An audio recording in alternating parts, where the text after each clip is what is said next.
कि 5 साल 6 साल सरकारी सेवा में नौकरी किए थे और उनको सरकार हटा दी है। उनका कटा हुआ पैसा सरकार के खजाना में बंद है और उनके बच्चों की पढ़ाई लिखाई छूट गई है। दर दर की ठोकरें खा रहे हैं, भूखमरी के शिकार बन रहे हैं। पाकुड़ जिला में करीब 6-7 सेवा विमुक्त चौकीदार भूख से मर गए हैं। तो मैं आपके चैनल के माध्यम से यहाँ के उपायुक्त महोदय से मैं कहना चाहता हूँ, ये बहुत गंभीर मामला है। ये चौकीदार गांव के हैं, इनका कार्य क्षेत्र है, वहाँ की प्रभारी है।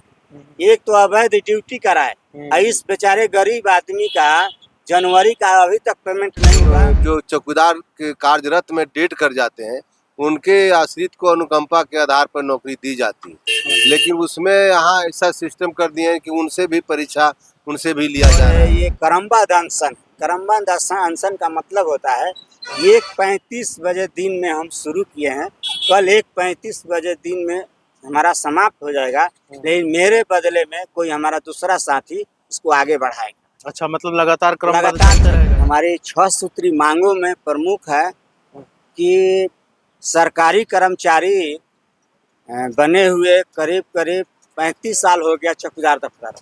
अच्छा, हजारीबाग जिला में एक भी एससीपी एमएससीपी का लाभ अभी तक नहीं मिला। नमस्कार, मैं विशाल और आप देख रहे हैं जनता अदालत न्यूज। अभी आप लोग देख सकते हैं, अभी पीछे हम लोग खड़ा है क्षमा हरनालय हजारीबाग के आगे में, और यहाँ पे आए दिन आप लोग देखते होंगे कि यहाँ पे कई जन समस्याओं को लेकर लोग यहाँ पे अनशन करते हैं, धरना प्रदर्शन करते हैं। इस तरह का मामला जो है यहाँ पे देखा जाता है। अभी ठीक सामने अभी आप लोग देख सकते हैं, हम लोग के पीछे जो है अनिश्चितकालीन क्रमबद्ध अनशन का आयोजन हुआ है, और यहाँ पे हम लोग जानेंगे कि ये अनशन किस लिए किया गया है और कौन लोग किए हैं। आइए हम लोग जानने का कोशिश करते हैं। सर, क्या हुआ परिचय आपका? मेरा नाम कृष्ण दयाल सिंह है, झारखंड राज्य दफ्तर चौकीदार पंचायत के प्रदेश अध्यक्ष। अच्छा सर, ये अनशन अनिश्चितकालीन क्रमबद्ध अनशन का आयोजन किया गया है, ये किस लिए सर? किन मांगों को लेकर? 6 सूत्री मांगों को लेकर हम लोग अनिश्चितकालीन आमरण अनशन पर आज आए हैं, और आज बहुत बड़े आदमी की जयंती है। भारत के पूर्व प्रधानमंत्री विश्वनाथ प्रताप सिंह जी की जयंती है, जो मंडल कमीशन की रिपोर्ट को लागू किए थे, और हमारे राम अवधेश सिंह चौकीदार दफ्तर के मसीहत है, पिछड़े वर्ग दलित पिछड़ों के बड़े लीडर थे। तो इन लोगों के साथ हम बैठे हैं। हमारी 6 सूत्री मांगों में प्रमुख है कि सरकारी कर्मचारी बने हुए करीब 35 साल हो गया चौकीदार दफ्तर। अच्छा, हजारीबाग जिला में एक भी एससीपी एमएससीपी का लाभ अभी तक नहीं मिला है। इसके चलते इनको बहुत आर्थिक नुकसान हो रहा है। बहुत जिला में मिल गया है, लेकिन यहाँ नहीं मिला है। सिर्फ हजारीबाग जिला में नहीं मिला है। तो हम मांग कर रहे हैं कि आप इनको जल्द से जल्द एससीपी एमएससीपी का लाभ दीजिए।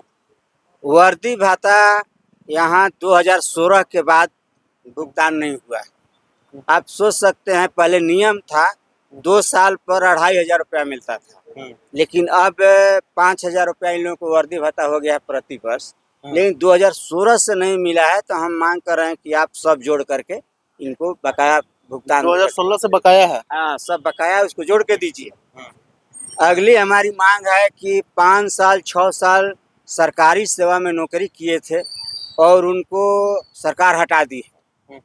उनका कटा हुआ पैसा सरकार के खजाना में बंद है और उनके बच्चों की पढ़ाई लिखाई छूट गई है। दर दर की ठोकरें खा रहे हैं, भूखमरी के शिकार बन रहे हैं। पाकुड़ जिला में करीब 6-7 सेवा विमुक्त चौकीदार भूख से मर गए हैं। तो इनको पुनः योगदान कराया जाए, और जो हम लोग रिटायर होते थे चौकीदार दफ्तर 1 जनवरी 1990 के बाद, तो उनके एक आश्रित नियुक्त किए जाते थे, सभी नियमों और प्रक्रियाओं को शिथिल करते हुए अनुकंपा के आधार पर। तो ये इस पर 60 से 70% लोग बहाल हो गया है, जो बचे हैं उनके बाद रोक लगा दिया। तो हमारी सरकार से मांग है कि सेवा विमुक्त चौकीदारों को पुनः योगदान कराने और 1 जनवरी 1990 के पूर्व और बाद में सेवानिवृत्त चौकीदार दफ्तरों के आश्रितों की नियुक्ति पूर्व नियुक्ति प्रक्रिया के अनुसार करने हेतु भारतीय संविधान के अनुच्छेद 16 के उप अनुच्छेद 4 की भावना के आलोक में आप तत्काल अध्यादेश जारी करिए या झारखंड विधानसभा से प्रस्ताव पास करिए, विधेयक पास करिए ताकि इनका कल्याण हो सके। ये हमारी प्रमुख मांग है। अगली मांग है कि पूरे झारखंड में चौकीदारों के रिक्त पदों पर विज्ञापन निकाल करके नियुक्ति की जा रही। हजारीबाग जिला में भी नियुक्ति की गई है विज्ञापन निकाल। तो यहाँ गड़बड़ी यह हुई है कि झारखंड चौकीदार संवर्ग नियमावली 2015 उसमें प्रावधान है कि 100 से 120 आवासीय घरों का एक बीट हो। आपने बीट बनाया नहीं, यहाँ एक भी बीट नया बनाया नहीं, जो पुराना बीट है उसी पर आप बहाल किए हैं। तो उसको एक बीट कैबिनेट से पद और बल दोनों स्वीकृत है, लेकिन यहाँ ये देखा जा रहा है कि एक बीट में एक से ज़्यादा लोगों को बहाल करके भेजा गया है। तो उनको आप वेतन कहाँ से दीजिएगा? न पद स्वीकृत है, न बल स्वीकृत है, न कुछ स्वीकृत है, तो कहाँ से दीजिएगा? ये गड़बड़ी है। दूसरी बात है कि झारखंड चौकीदार संवर्ग नियमावली में प्रावधान है कि जिस बीट में जिस अभ्यर्थी की नियुक्ति होगी उस बीट का स्थायी निवासी होना अनिवार्य होगा। ये हजारीबाग में जो बहाली हुई है, यहाँ ये देखा जा रहा है कि हजारीबाग का स्थायी निवासी को चौपारण में बहाल करके भेजा गया। तो कहाँ से चौकीदारी करेंगे? इसलिए हम कह रहे हैं कि ये चौकीदारी व्यवस्था समाप्त हो रही है झारखंड में। हेमंत सोरेन जी इसको बचावें।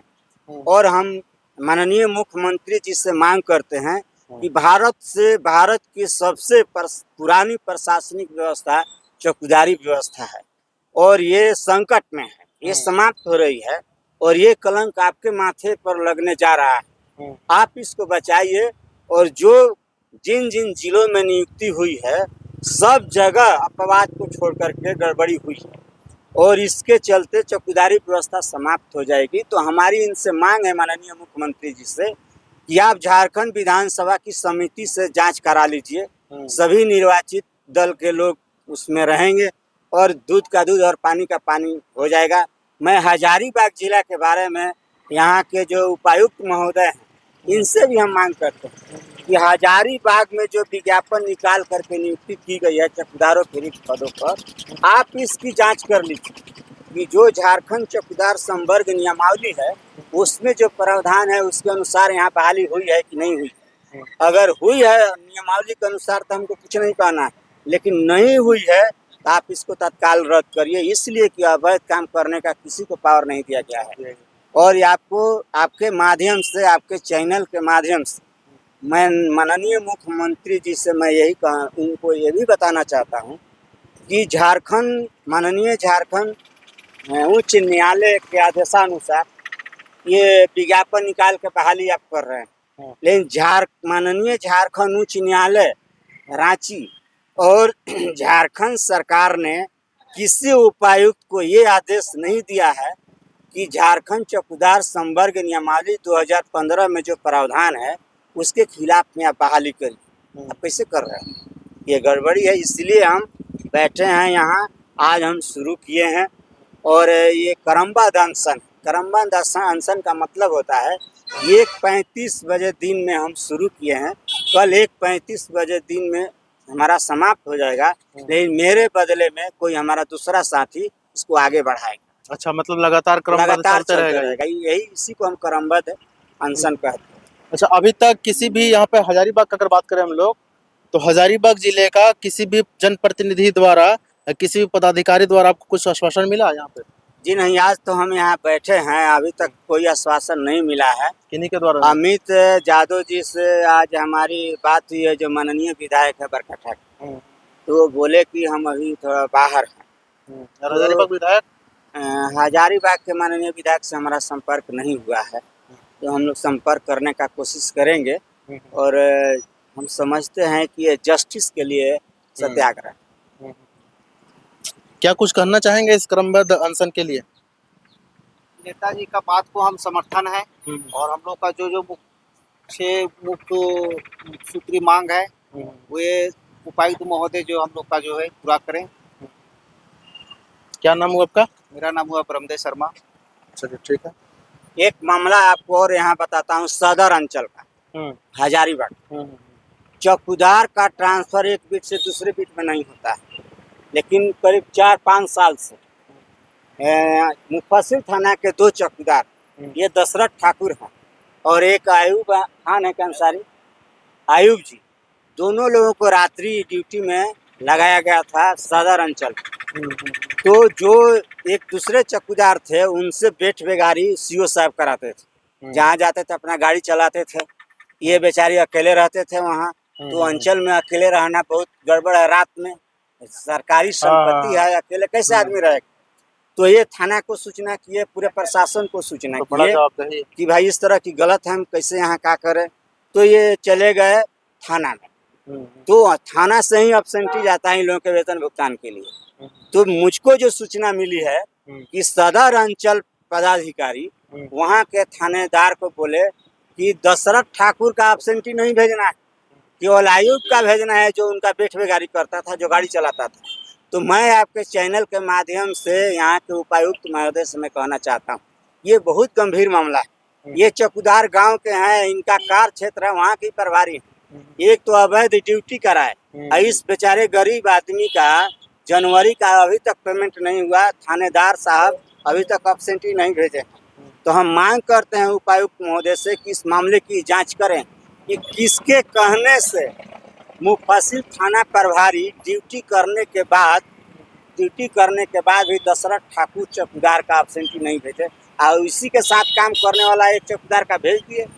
तो ये अन्याय है, नहीं, ये तो ये सही। आपके माध्यम से जाना चाहिए। चलिए ठीक है, और आप लोग क्या कहना चाहेंगे इस क्रमबद्ध अनशन के लिए बारे में?